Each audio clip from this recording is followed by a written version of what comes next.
கர்த்தருடைய நாமத்திற்கு ஸ்தோத்திரம். ஒவ்வொரு நாளும் கேட்பதன் மூலம் ஒரு வருடத்தில் பைபிள் வாசிப்பை முடிக்க இந்த சேனல் உதவுகிறது. Please subscribe and support us.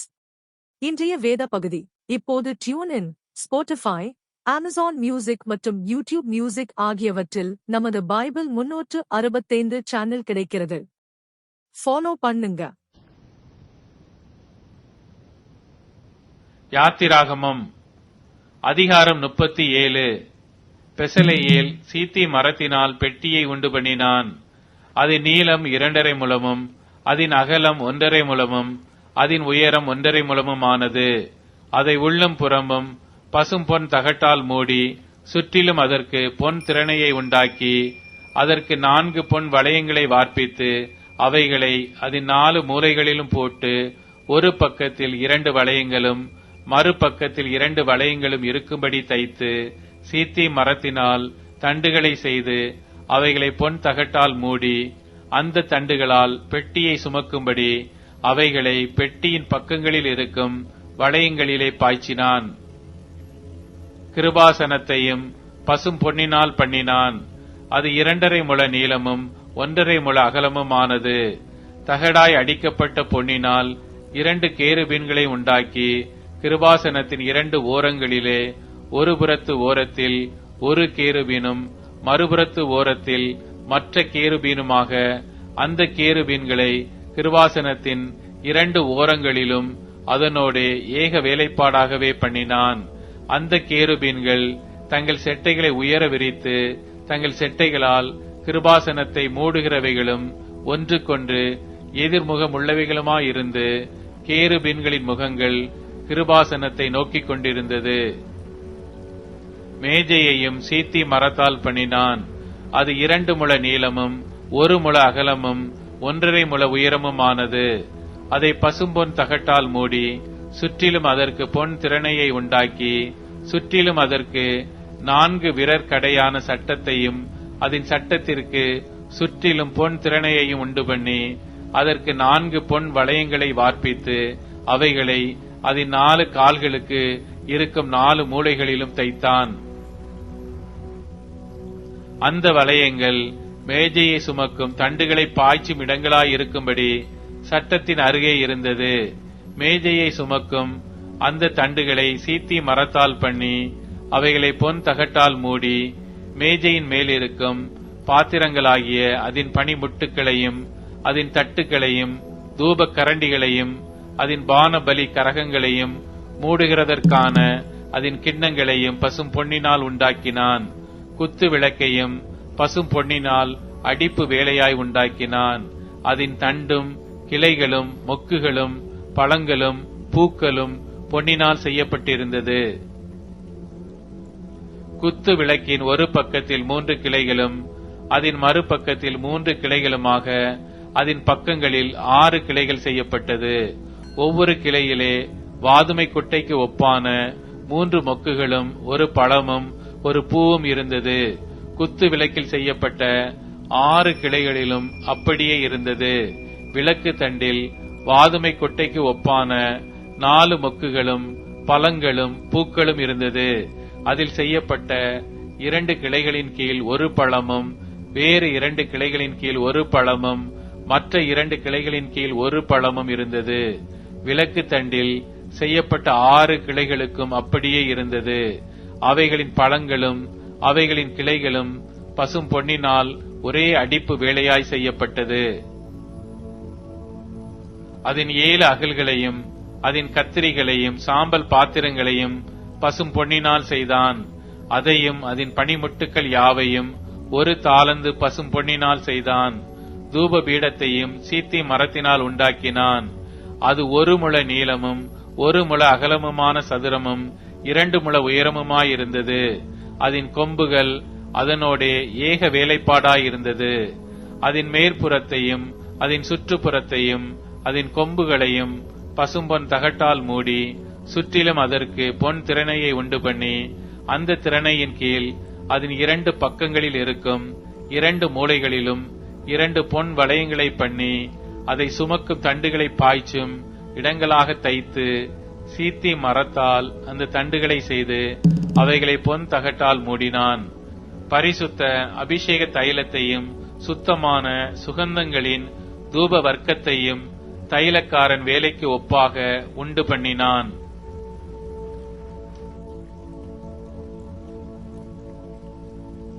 யாத்திராகமம் அதிகாரம் 38. தகன பலி பீடத்தையும் சீத்தி மரத்தால் உண்டாக்கினான். அது 5 முழ நீளமும் 5 முழ அகலமும் சதுர வடிவும் 3 முழ உயரமுமானது. அதன் 4 மூலைகளிலும் அதனோடு ஏகமாயிருக்கிற அதன் 4 கொம்புகளையும் உண்டாக்கி அதை வெண்கல தகட்டால் மூடி அந்த பீடத்தின் சகல பனிமுட்டுக்களாகிய சாம்பல் எடுக்கத்தக்க சட்டிகளையும் கரண்டிகளையும் கிண்ணிகளையும் முள் துறடுகளையும் நெருப்பு சட்டிகளையும் உண்டாக்கினான். அதன் பனிமுட்டுக்களை எல்லாம் வெண்கலத்தினால் பண்ணினான். வலை பின்னல் போன்ற ஒரு வெண்கல சல்லடையையும் பலிபீடத்திற்கு உண்டாக்கி அதை அந்த பீடத்தின் சுற்றுக்கு கீழே பாதி உயரத்தில் இருக்கத்தக்கதாக வைத்து அந்த வெண்கல சல்லடையின் 4 மூலைகளிலும் தண்டுகளை பாய்ச்சுகிறதற்கு 4 வளையங்களை வார்ப்பித்து அந்த தண்டுகளை சீத்தி மரத்தால் பண்ணி அவைகளை வெண்கல தகட்டால் மூடி பலிபீடத்தை அவைகளால் சுமக்கத்தக்கதாக அதன் பக்கங்களில் உள்ள வளையங்களில் பாய்ச்சினான். பலிபீடத்தை உள் வெளிவிட்டு பலகைகளினால் செய்தான். ஆசரிப்பு கூடாரத்தின் வாசலில் கூட்டம் கூட்டமாய் கூடின ஸ்திரீகளின் தர்ப்பணங்களாலே வெண்கல தொட்டியையும் அதன் வெண்கல பாதத்தையும் உண்டாக்கினான். பிராகாரத்தையும் உண்டு பண்ணினான். தெற்கே தென் திசைக்கு எதிரான பிரகாரத்துக்கு திரித்த மெல்லிய பஞ்சு நூலால் நெய்த 100 முழ நீளமான தொங்கு திரைகளை செய்தான். அவைகளின் தூண்கள் 20, அவைகளின் வெண்கல பாதங்கள் 20, தூண்களின் கொக்கிகளும் அவைகளின் பூண்களும் வெள்ளி. வடபக்கத்து தொங்கு திரைகள் 100 முழம், அவைகளின் தூண்கள் 20, அவைகளின் வெண்கல பாதங்கள் 20, தூண்களின் கொக்கிகளும் பூண்களும் வெள்ளி. மேற்பக்கத்து தொங்கு திரைகள் 50 முழம், அவைகளின் தூண்கள் 10, அவைகளின் பாதங்கள் 10, தூண்களின் கொக்கிகளும் அவைகளின் பூண்களும் வெள்ளி. சூரியன் உதிக்கிற திசையாகிய கீழ்ப்பக்கத்து தொங்கு திரைகள் 50 முழம், ஒரு புறத்து தொங்கு திரைகள் 15 முழம், அவைகளின் தூண்கள் 3, அவைகளின் பாதங்கள் 3. பிரகார வாசலின் ஒரு புறத்துக்கு சரியாக மறுபுறத்திலும் தொங்கு திரைகள் 15 முழம், அவைகளின் தூண்கள் 3, அவைகளின் பாதங்கள் 3. சுற்று பிரகாரத்து தொங்கு திரைகள் எல்லாம் மெல்லிய பஞ்சு நூலால் நெய்யப்பட்டிருந்தது. தூண்களின் பாதங்கள் வெண்கலம், தூண்களின் கொக்கிகளும் பூண்களும் வெள்ளி, அவைகளின் குமிழ்களை மூடிய தகடும் வெள்ளி. பிரகாரத்தின் தூண்கள் எல்லாம் வெள்ளி பூண்கள் போடப்பட்டவைகளுமாயிருந்தது. பிரகார வாசலின் தொங்கு திரை இளநீல நூலாலும் இரத்தாம்பர நூலாலும் சிவப்பு நூலாலும் திரித்த மெல்லிய பஞ்சு நூலாலும் செய்யப்பட்ட விசித்திர தையல் வேலையாயிருந்தது. அதன் நீளம் 20 முழம், அதன் அகலமும் உயரமும் பிரகாரத்தின் தொங்கு திரைகளுக்கு சரியாய் 5 முழம். அவைகளின் தூண்கள் 4, அவைகளின் வெண்கல பாதங்கள் 4, அவைகளின் கொக்கிகள் வெள்ளி, அவைகளின் குமிழ்களை மூடிய தகடும் அவைகளின் பூண்களும் வெள்ளி. வாசஸ்தலத்துக்கும் பிரகாரத்துக்கும் சுற்றிலும் இருந்த முளைகள் எல்லாம் வெண்கலம். மோசேயின் கட்டளைப்படி ஆசாரியனான ஆரோனின் குமாரனாகிய இத்தாமாரின் கையிலே லேவியரின் ஊழியத்திற்கென்று எண்ணி கொடுக்கப்பட்ட சாட்சியின் வாசஸ்தலத்து பொருட்களின் தொகை இதுவே. யூதாவின் கோத்திரத்தில் ஊரின் மகனாகிய ஊரியின் குமாரன் பெசலெயேல் கர்த்தர் மோசேக்கு கற்பித்ததை எல்லாம் செய்தான். அவனோட கூட தான் கோத்திரத்து அகிசாமாகின் குமாரனாகிய அகோலியாப் சித்திரத்து கொத்து வேலைக்காரனும் வினோத வேலைகளை செய்கிற தொழிலாளியும் இளநீல நூலாலும் இரத்தாம்பர நூலாலும் சிவப்பு நூலாலும் மெல்லிய பஞ்சு நூலாலும் சித்திர தையல் வேலை செய்கிறவனுமாயிருந்தான். பரிசுத்த ஸ்தலத்தின் வேலைகள் யாவற்றிற்கும் காணிக்கையாக கொடுக்கப்பட்டு செலவான பொன்னெல்லாம் பரிசுத்த ஸ்தலத்தின் சேக்கலின்படி 29 தாலந்தும் 730 சேக்கல் நிறையுமாயிருந்தது. சபையில் எண்ணப்பட்டவர்கள் கொடுத்த வெள்ளி பரிசுத்த ஸ்தலத்தின் சேக்கலின்படி 100 தாலந்தும் 1775 சேக்கல் நிறையுமாயிருந்தது. எண்ணப்பட்டவர்களின் தொகையில் சேர்ந்த 20 வயது முதற்கொண்டு அதற்கு மேற்பட்ட 6,35,550 பேர்களில் ஒவ்வொரு தலைக்கு பரிசுத்த ஸ்தலத்தின் சேக்கலின்படி அரை சேக்கலாகிய பெக்கா என்னும் விழுக்காடு சேர்ந்தது. அந்த வெள்ளியில் 100 தாலந்து வெள்ளியினால் பரிசுத்த ஸ்தலத்தின் பாதங்களும் திரையின் பாதங்களும் வார்ப்பிக்கப்பட்டது.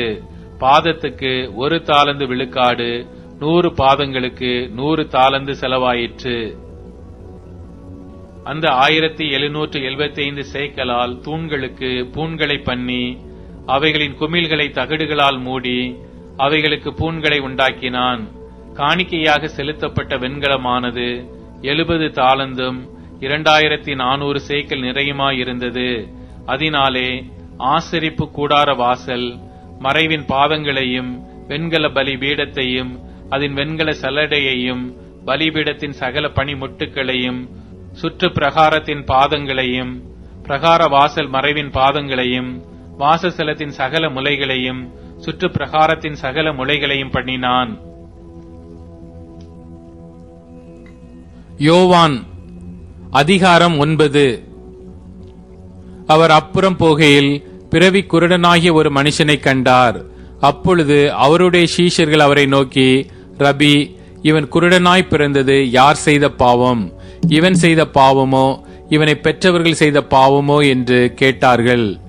இயேசு பிரதியுத்தரமாக, அது இவன் செய்த பாவமும் அல்ல, இவனை பெற்றவர்கள் செய்த பாவமும் அல்ல, தேவனுடைய கிரியைகள் இவனிடத்தில் வெளிப்படும் பொருட்டு இப்படி பிறந்தான்.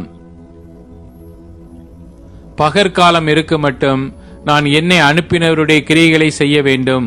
ஒருவனும் கிரியை செய்யக்கூடாத ராக்காலம் வருகிறது. நான் உலகத்தில் இருக்கையில் உலகத்திற்கு ஒளியாயிருக்கிறேன் என்றார்.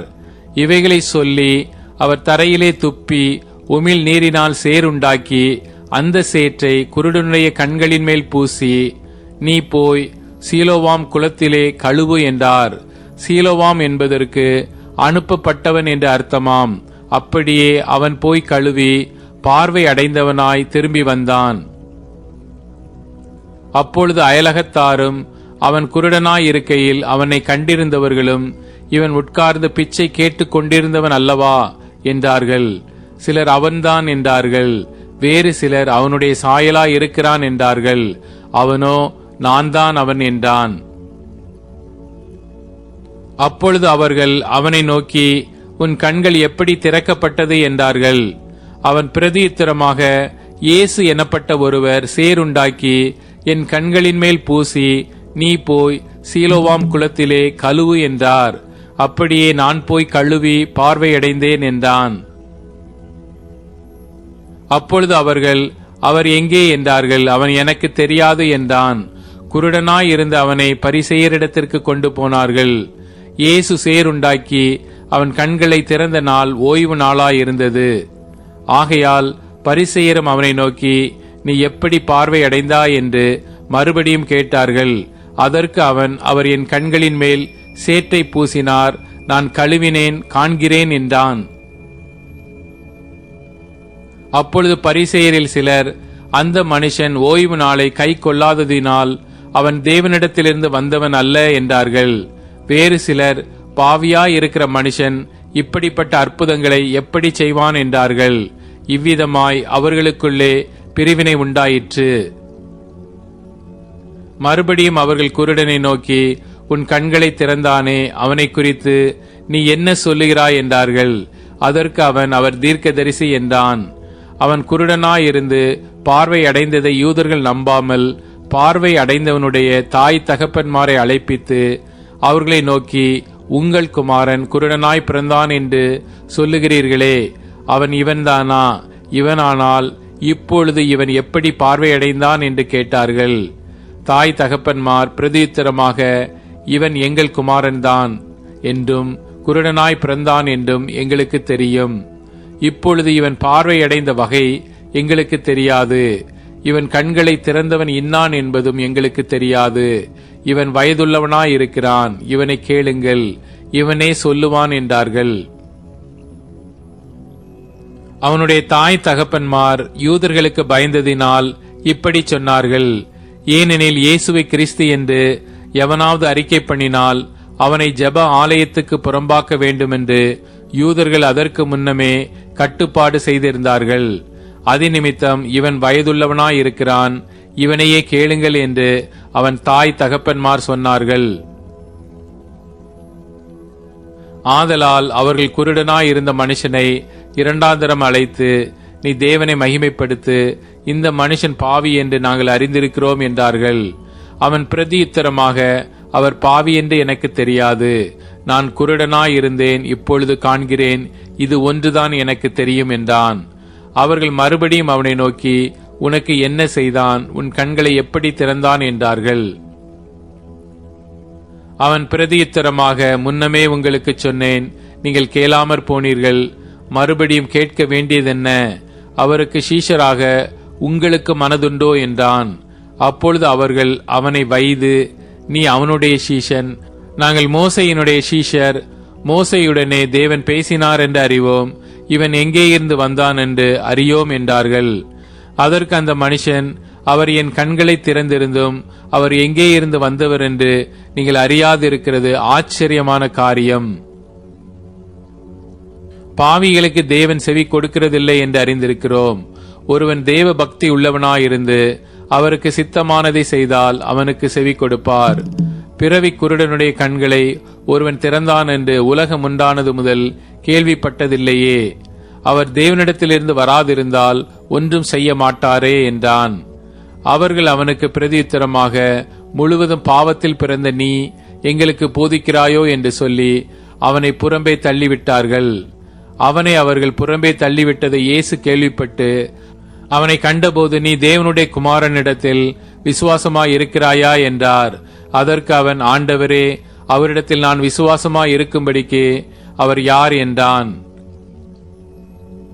இயேசு அவனை நோக்கி, நீ அவரை கண்டிருக்கிறாய், உன்னுடனே பேசுகிறவர் அவர்தான் என்றார். உடனே அவன், ஆண்டவரே, விசுவாசிக்கிறேன் என்று சொல்லி அவரை பணிந்து கொண்டான். அப்பொழுது இயேசு, காணாதவர்கள் காணும்படியாகவும் காண்கிறவர்கள் குருடராகும்படியாகவும் நியாய தீர்ப்புக்கு நான் இந்த உலகத்திலே வந்தேன் என்றார். அவருடனே கூட இருந்த பரிசேயரில் சிலர் இவைகளை கேட்டபொழுது, நாங்களும் குருடரோ என்றார்கள். இயேசு அவர்களை நோக்கி, நீங்கள் குருடராயிருந்தால் உங்களுக்கு பாவம் இராது, நீங்கள் காண்கிறோம் என்று சொல்லுகிறபடியினால் உங்கள் பாவம் நிலைநிற்கிறது என்றார்.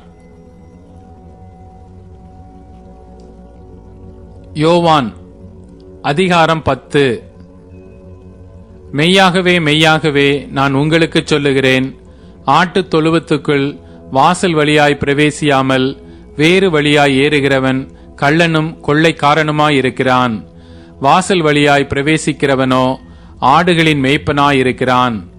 வாசலை காக்கிறவன் அவனுக்கு திறக்கிறான், ஆடுகளும் அவன் சத்தத்துக்கு செவி கொடுக்கிறது. அவன் தன்னுடைய ஆடுகளை பேர் சொல்லி கூப்பிட்டு அவைகளை வெளியே நடத்தி கொண்டு போகிறான்.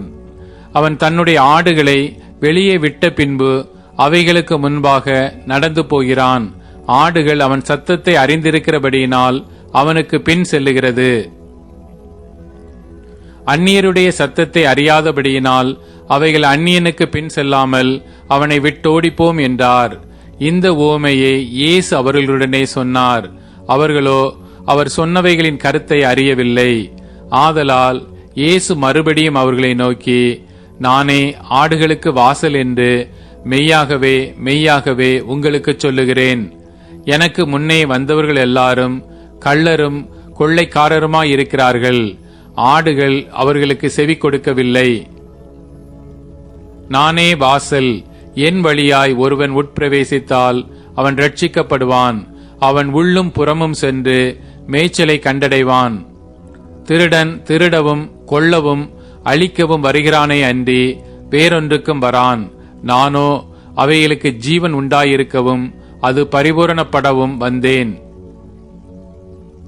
நானே நல்ல மேய்ப்பன். நல்ல மேய்ப்பன் ஆடுகளுக்காக தன் ஜீவனை கொடுக்கிறான். மேய்ப்பனாயிராதவனும் ஆடுகள் தனக்கு சொந்தமில்லாதவனுமான கூலியால் ஓனாய் வருகிறதைக் கண்டு ஆடுகளை விட்டு ஓடிப்போகிறான். அப்பொழுது ஓனாய் ஆடுகளை பீறி அவைகளை சிதறடிக்கும். கூலியால் கூலிக்காக வேலை செய்கிறவன் ஆகையால் ஓடிப்போகிறான். ஆடுகளுக்காக அவன் கவலைப்படான். நானே நல்ல மேய்ப்பன். பிதா என்னை அறிந்திருக்கிறது போலவும் நான் பிதாவை அறிந்திருக்கிறது போலவும் நான் என்னுடையவைகளை அறிந்தும் என்னுடையவைகளால் அறியப்பட்டும் இருக்கிறேன். ஆடுகளுக்காக என் ஜீவனையும் கொடுக்கிறேன்.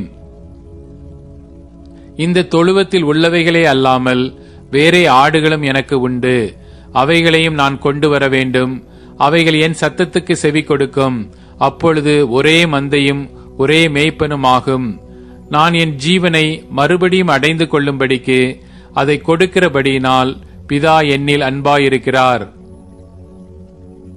ஒருவரும் அதை என்னிடத்திலிருந்து எடுத்துக்கொள்ள மாட்டான். நானே அதை கொடுக்கிறேன். அதை கொடுக்கவும் எனக்கு அதிகாரம் உண்டு. அதை மறுபடியும் எடுத்துக்கொள்ளவும் எனக்கு அதிகாரம் உண்டு. இந்த கட்டளையை என் பிதாவினிடத்தில் பெற்றுக்கொண்டேன் என்றார். இந்த வசனங்களின் நிமித்தம் யூதருக்குள்ளே மறுபடியும் பிரிவினை உண்டாயிற்று. அவர்களில் அநேகர், இவன் பிசாசு பிடித்தவன், பைத்தியக்காரன், ஏன் இவனுக்கு செவி கொடுக்கிறீர்கள் என்றார்கள். வேறே சிலர், இவைகள் பிசாசு பிடித்தவனுடைய வசனங்கள் அல்லவே, குருடருடைய கண்களை பிசாசு திறக்க கூடுமோ என்றார்கள். பின்பு எருசலேமிலே தேவ ஆலய பிரதிஷ்ட பண்டிகை வந்தது. மாறி காலமுமாயிருந்தது. இயேசு தேவாலயத்தில் சாலமோனுடைய மண்டபத்திலே உலாவிக் கொண்டிருந்தார். அப்பொழுது யூதர்கள் அவரை சூழ்ந்து கொண்டு, எதுவரைக்கும் எங்கள் ஆத்துமாவுக்கு சந்தேகம் உண்டாக்குகிறீர்? நீர் கிறிஸ்துவானால் எங்களுக்கு தெளிவாய் சொல்லும் என்றார்கள். இயேசு அவர்களுக்கு பிரதியுத்தரமாக, அதை உங்களுக்கு சொன்னேன், நீங்கள் விசுவாசிக்கவில்லை. என் பிதாவின் நாமத்தினாலே நான் செய்கிற கிரியைகளே என்னை குறித்து சாட்சி கொடுக்கிறது. ஆனாலும் நான் உங்களுக்கு சொன்னபடியே நீங்கள் என் மந்தையின் ஆடுகளாயிராதபடியினால் விசுவாசியாமல் இருக்கிறீர்கள். என் ஆடுகள் என் சத்தத்திற்கு செவி கொடுக்கிறது. நான் அவைகளை அறிந்திருக்கிறேன். அவைகள் எனக்கு பின் செல்லுகிறது. நான் அவைகளுக்கு நித்திய ஜீவனை கொடுக்கிறேன். அவைகள் ஒரு காலம் கெட்டுப் போவதில்லை. ஒருவனும் அவைகளை என் கையிலிருந்து பறித்துக் கொள்வதும் இல்லை. அவைகளை எனக்கு தந்த என் பிதா எல்லாரிலும் பெரியவராயிருக்கிறார். அவைகளை என் பிதாவின் கையிலிருந்து பறித்துக் கொள்ள ஒருவனாலும் கூடாது. நானும் பிதாவும் ஒன்றாயிருக்கிறோம் என்றார். அப்பொழுது யூதர்கள் மறுபடியும் அவர் மேல் கல்லெறியும்படி கல்லுகளை எடுத்துக்கொண்டார்கள். இயேசு அவர்களை நோக்கி, நான் என் பிதாவினாலே அநேக நற்கிரியைகளை உங்களுக்கு காண்பித்தேன். அவைகளில் எந்த கிரியை நிமித்தம் என் மேல் கல்லெறிகிறீர்கள் என்றார். யூதர்கள் அவருக்கு பிரதியுத்தரமாக, நற்கிரியை நிமித்தம் நாங்கள் உன்மேல் கல்லெறிகிறதில்லை. நீ மனுஷனாயிருக்க உன்னை தேவன் என்று சொல்லி இவ்விதமாக தேவ தூஷணம் சொல்லுகிறபடியினால் உன்மேல் கல்லெறிகிறோம் என்றார்கள். இயேசு அவர்களுக்கு பிரதியுத்தரமாக, தேவர்களாயிருக்கிறீர்கள் என்று நான் சொன்னேன் என்பதாய் உங்கள் வேதத்தில் எழுதியிருக்கவில்லையா? தேவ வசனத்தை பெற்றுக் கொண்டவர்களை தேவர்கள் என்று அவர் சொல்லியிருக்க, வேத வாக்கியமும் தவறாததாயிருக்க, பிதாவினால் பரிசுத்தமாக்கப்பட்டும் உலகத்தில் அனுப்பப்பட்டும் இருக்கிற நான் என்னை தேவனுடைய குமாரன் என்று சொன்னதினாலே தேவ தூஷணம் சொன்னாய் என்று நீங்கள் சொல்லலாமா? என் பிதாவின் கிரியைகளை நான் செய்யாதிருந்தால் நீங்கள் என்னை விசுவாசிக்க வேண்டியதில்லை. செய்தேனே ஆனால் நீங்கள் என்னை விசுவாசியாதிருந்தாலும் பிதா என்னிலும் நான் அவரிலும் இருக்கிறதை நீங்கள் அறிந்து விசுவாசிக்கும்படி அந்த கிரியைகளை விசுவாசியுங்கள் என்றார். இது நிமித்தம் அவர்கள் மறுபடியும் அவரை பிடிக்க தேடினார்கள். அவரோ அவர்கள் கைக்கு தப்பி யோர்தானுக்கு அக்கறையிலே முன்னே யோவான் ஞானஸ்நானம் கொடுத்துக் கொண்டிருந்த இடத்துக்கு திரும்பி போய் அங்கே தங்கினார். அநேகர் அவரிடத்தில் வந்து, யோவான் ஒரு அற்புதத்தையும் செய்யவில்லை, ஆகிலும் இவரை குறித்து யோவான் சொன்னதெல்லாம் மெய்யாய் இருக்கிறது என்றார்கள். அவ்விடத்திலே அநேகர் அவரிடத்தில் விசுவாசம் உள்ளவர்கள் ஆனார்கள்.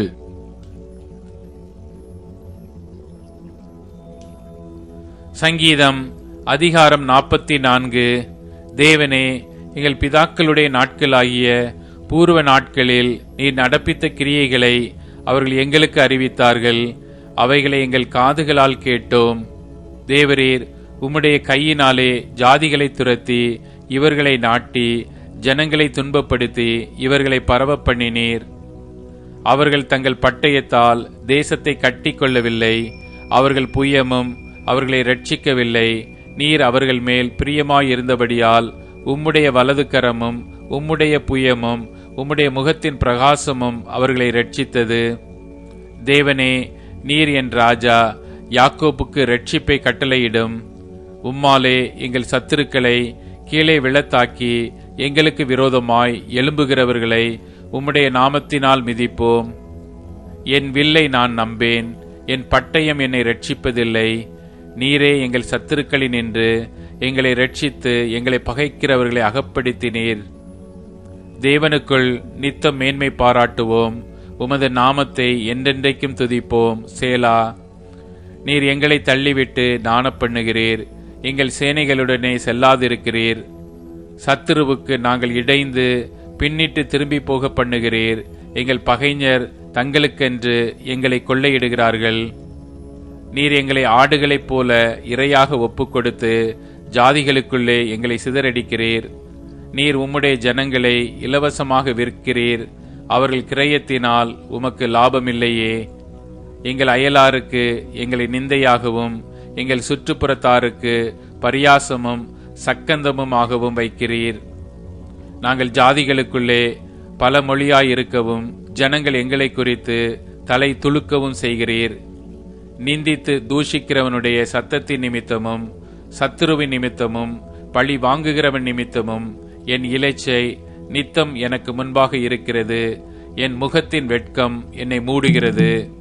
இவையெல்லாம் எங்கள் மேல் வந்திருந்தும் உம்மை நாங்கள் மறக்கவும் இல்லை, உம்முடைய உடன்படிக்கைக்கு துரோகம் பண்ணவும் இல்லை.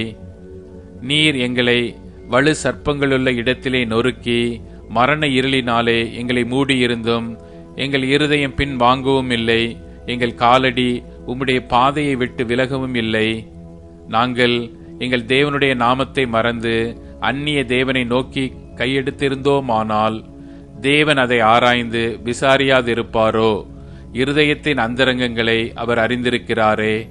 உமது நிமித்தம் என் நேரமும் கொல்லப்படுகிறோம், அடிக்கப்படும் ஆடுகளைப் போல எண்ணப்படுகிறோம். ஆண்டவரே, விழித்துக் கொள்ளும். ஏன் நித்திரை பண்ணுகிறீர்? எழுந்தருளும், எங்களை என்றைக்கும் தள்ளிவிடாதிரும். ஏன் உம்முடைய முகத்தை மறைத்து எங்கள் சிறுமையையும் எங்கள் நெருக்கத்தையும் மறந்து விடுகிறீர்? எங்கள் ஆத்துமா புழுதி மட்டும் தாழ்ந்திருக்கிறது, எங்கள் வயிறு தரையோடே ஒட்டி இருக்கிறது. எங்களுக்கு ஒத்தாசையாக எழுந்தருளும், உம்முடைய கிருபை நிமித்தம் எங்களை மீட்டுவிடும்.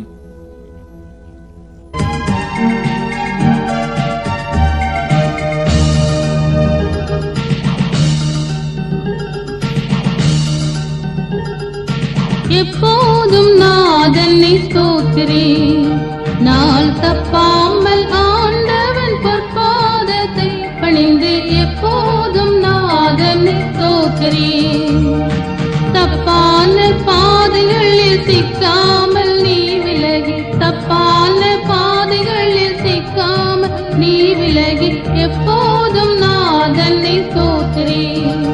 நாள் தப்பாமல் ஆண்டவன் பொற்பாதத்தை பணிந்து எப்போதும் நாதனை ஸ்தோத்திரே. இப்போதலத்தில் நீ மனஜன்மமாகினை, ஏதுக்கென்றுள்ளத்தில் எண்ணிக்கையாய் நினை. அப்பா என் அப்பாவின் அழைக்க பிறந்தனை, அப்பா என் அப்பா என்றழைக்க பிறந்தனை. எப்போதும் நாதனை ஸ்தோத்திரே. நாள் தப்பாமல் ஆண்டவன் பொற்பாதத்தை பணிந்து எப்போதும் நாதனை ஸ்தோத்திரே.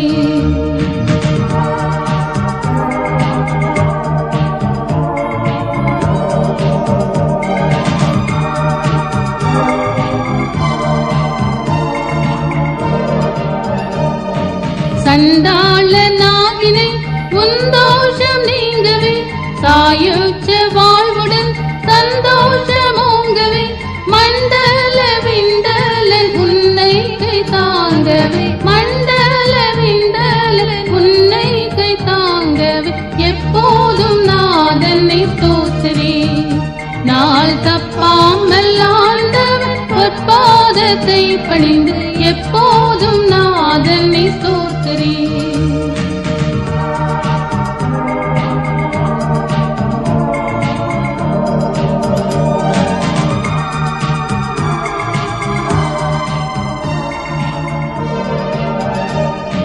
கிறிஸ்தேசு நாயகன் கிருபை உன் பூரணம், கம்பீரமாக நீ சொல் நாமோச்சாரணம்.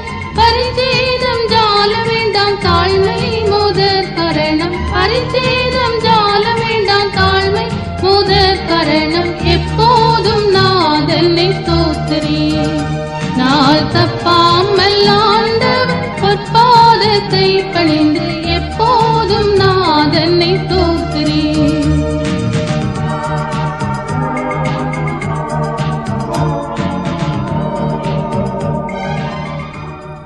இப்போது tune in, Spotify, Amazon music மற்றும் யூடியூப் மியூசிக் ஆகியவற்றில் நமது பைபிள் 365 சேனல் கிடைக்கிறது.